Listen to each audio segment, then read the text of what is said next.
Hello, welcome to my presentation for the subject on what kind of services I can provide to help your business as a foreign company in Korea. For those of you who have not seen the other videos I posted on my website www.saleskorea.webs.com, where I talked about why the Korean market may be so important for your business, with a couple of examples of how Samsung and Hyundai transformed themselves over a very short period of time. I would like to invite you to join me in those videos as well, because you will have a better understanding of my argument throughout this video. Now back to the subject, how specifically I can help your business in Korea. Needless to say, there are so many things that a company needs to perfectly execute to establish and manage a foreign market successfully. A couple of specific examples that I can think of are: how do you establish a relationship with your clients when you are so far away from them? Or how do you position yourself in the market so that your business is less dependent on your local distributors? I mentioned these examples because I have seen more than enough occasions where Western companies have difficulties in managing foreign markets with their local distributors. In particular, when it comes to the Korean market, which presents a unique business culture of its own, these difficulties can easily compound themselves to a whole different level. As a result of the difficulties, many foreign companies may not be able to develop meaningful relationships with their clients and rely solely or in large part on the local distributors in terms of how their products perform in the market.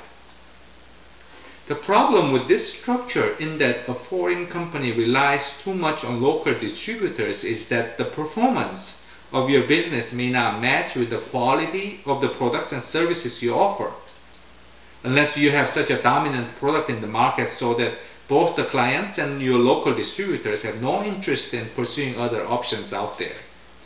Unfortunately, most companies out there are not in that situation. I have seen many examples where this dependency on local distributors does not yield the best result for foreign companies. Not to mention that in some cases, local distributors may not even work in conjunction with the directions of their suppliers for whatever complicated reasons there might be. If you are actually managing a sizable foreign market through local distributors, this type of operational issues may sound quite familiar to you already. Despite of the difficulties, working with local distributors is still a very viable option, because they can provide a great jumpstart for your business with their presence and coverage in the market.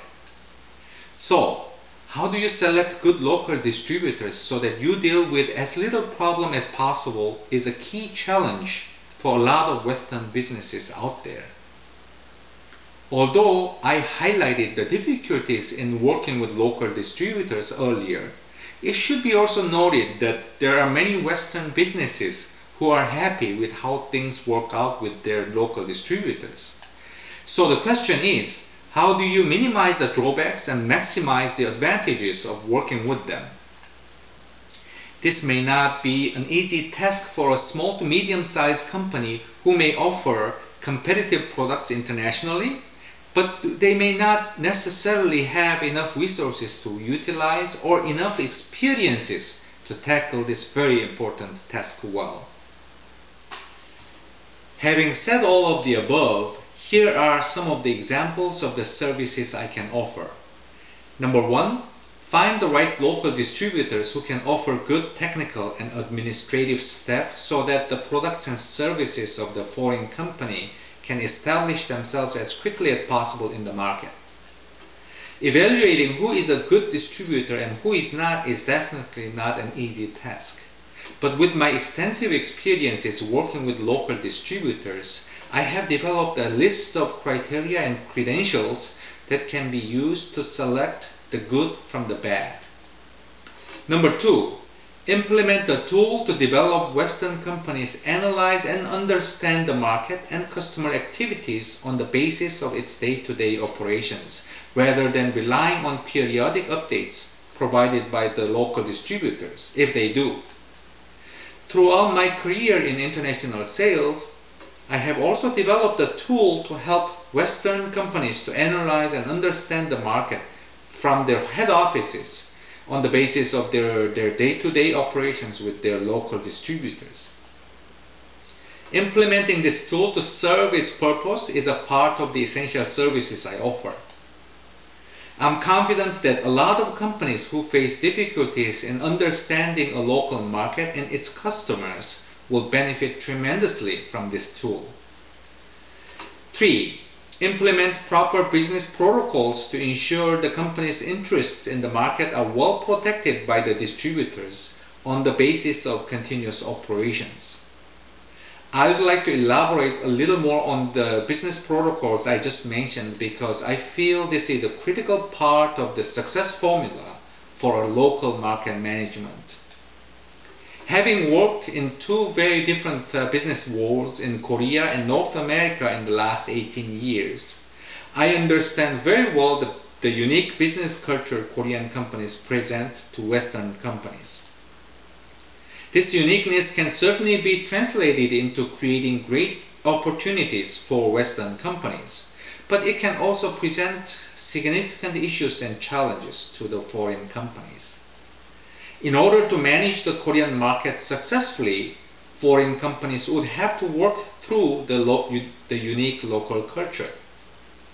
Although I'm very proud of my professional success in the last 18 years in Canada and Korea, I had to learn a thing or two from my own mistakes and failures because working as a liaison between Western and Korean businesses contains enough of its special challenges in itself. From that, I have developed a set of business protocols that are designed for Western companies to successfully manage the Korean market. It is designed so that a Western company and local distributors adhere to the protocols in critical parts of their joint operations, and it will prevent many conventional problems between the involved parties from negatively affecting their joint operations. Some of the examples of the business protocols are: number 1, communication protocols, recognizing the communication as one of the main issues in international sales with Asia Pacific region in general. Number 2, the protocols for managing customer relations.